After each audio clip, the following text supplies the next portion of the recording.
নানা জল্পনার পর উপদেষ্টা পরিষদ থেকে পদত্যাগ করেছেন স্থানীয় সরকার, পল্লী উন্নয়ন ও সমবায় উপদেষ্টা আসিফ মাহমুদ সজীব ভুঁইয়া। আসন্ন ত্রয়োদশ জাতীয় সংসদ নির্বাচনে অংশ নিতে তফসিল ঘোষণার আগেই তিনি পদত্যাগপত্র জমা দেন। তবে তিনি কোন রাজনৈতিক দল থেকে নির্বাচন করবেন এ নিয়ে এখনও ধোঁয়াশা রয়ে গেছে।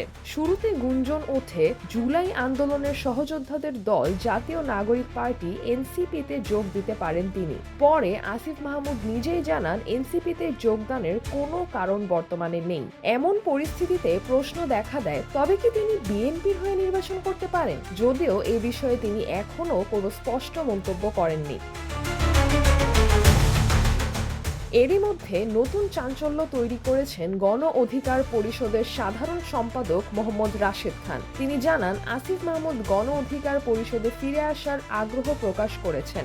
আগেও তিনি সংগঠনের সঙ্গে যুক্ত থাকায় নেতৃত্ব পর্যায়ে তাকে আবার গ্রহণের বিষয়ে ইতিবাচক আলোচনা চলছে বলেও জানান তিনি। তবে এখনও কোনো চূড়ান্ত সিদ্ধান্ত হয়নি। আসিফ মাহমুদকে সেক্রেটারির পদ ছাড়তে হবে কিনা এমন প্রশ্নে রাশেদ খান বলেন, তাকে অবশ্যই সম্মানজনক অবস্থান দেওয়া হবে।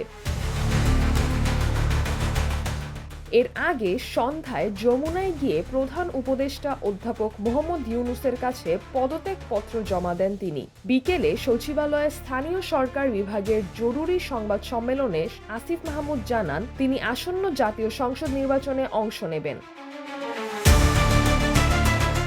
সিজরাতুল আভা, দৈনিক আওয়ার বাংলাদেশ।